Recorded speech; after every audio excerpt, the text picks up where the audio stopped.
college applications. If that triggered you, you should probably close this video. But if you are looking for some quality advice from a highly qualified person, then you should keep watching. What the heck, it's so hot outside. Today I'm going to be going over each part of the college application process and giving you advice on each part. Now I'm not going to sugarcoat anything, so if you get really stressed at any point throughout this video, just feel free to close out. The Common App is divided into multiple different tabs, and so I'll organize my video based on those tabs. Now prepare yourselves, because I have less than 10 minutes to cover all of this information, so I'm going to go pretty fast through each part. Let's roll.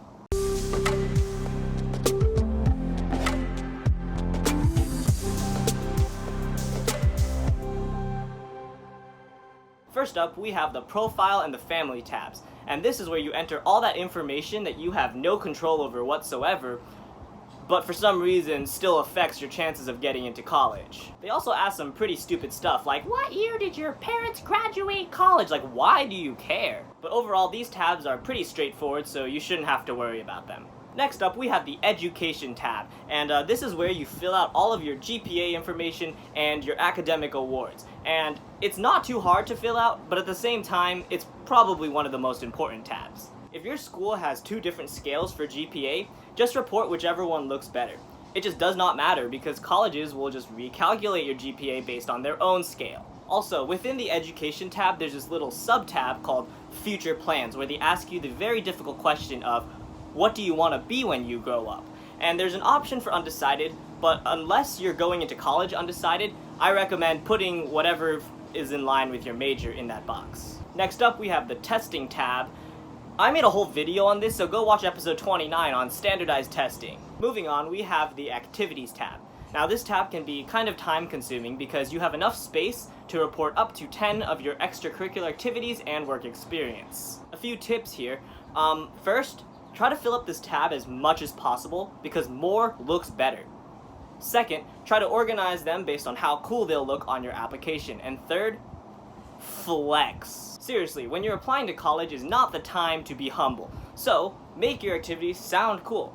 For example, instead of saying karate, say second degree black belt in American Kempo Karate. Also, not including the title, you have a grand total of 150 characters to describe each activity. To put that into perspective, this is 150 characters, so use them wisely. Moving right through this thing, we have the Writing tab. Now this is the tab that triggers literally everyone, because this is where you write your Common App essay. On this page, you will see a list of 7 different prompts, of which you can choose one to write your Common App essay. Do yourself a favor and just ignore the first 6 and choose the 7th one, which is basically write whatever the heck you want. Okay, let me be really clear here. There's a big difference between writing an essay for an English teacher and writing an essay for a college admissions officer. Your English teacher actually cares about your essay. To specify, your college admissions officer doesn't care about your essay, they care about getting to know you. So, all those fancy writing conventions you learned in school, throw them out. Except for like grammar and vocab and stuff, that's pretty important. Also, don't rewrite your essay like 4 billion times, because if you do that, it probably won't sound like you anymore, which defeats the whole purpose of college essays. Try to limit the number of drafts you write to 4 or 5 drafts, excluding like little grammar edits and stuff. Remember, college admissions officers read thousands of essays, and so they're probably not going to remember the details of your essay, no matter how good it is. What they will remember, however, is how it made them feel, especially if you include something called a one-liner, which is one sentence in your essay that is powerful, emotional, and memorable. Final tip, just don't write about coronavirus, okay? Literally everyone will be writing about coronavirus. Also, while you're at it, just avoid writing about cliches in general. Besides your actual essay tab, there's also the disciplinary history and the additional information tab. Disciplinary information, that's pretty straightforward. It's just asking if you've gotten expelled or something. But don't make the mistake of leaving the additional information tab blank. Use that space to paste a link to a website or a video showing you doing something pretty cool, or a news article if you got in the news. Use it to flex, and maybe they won't see it, but maybe they will, and that'll help their decision. And now we come to the courses and grades section. Now, you may not have to fill this out at all, but if you have at least one college that requires you to give a detailed report of your courses and grades, man, that sucks. Okay, it's not that bad, But this tab is pretty annoying because it requires you to report every single grade of every single class of every single quarter of every single year since you started 9th grade. Now, literally a brainless monkey could do this, but it's just really time consuming. But it's not that hard, so you shouldn't stress out about it. The good news is, after you're done with this tab, you're done. Psych. Supplemental Essays. And there goes 40% of my viewer count. Supplemental essays can either be the easiest thing or one of the hardest and most time-consuming parts of the college application process. And that's because it depends on how many schools you apply to. I applied to 12 schools and I had to write 14 supplemental essays. Jordan, what the heck? That's so many essays. Screw this, screw college. I'm just gonna play Minecraft for the rest of my life. Chill. Okay, so a lot of my supplementals asked for the same exact thing.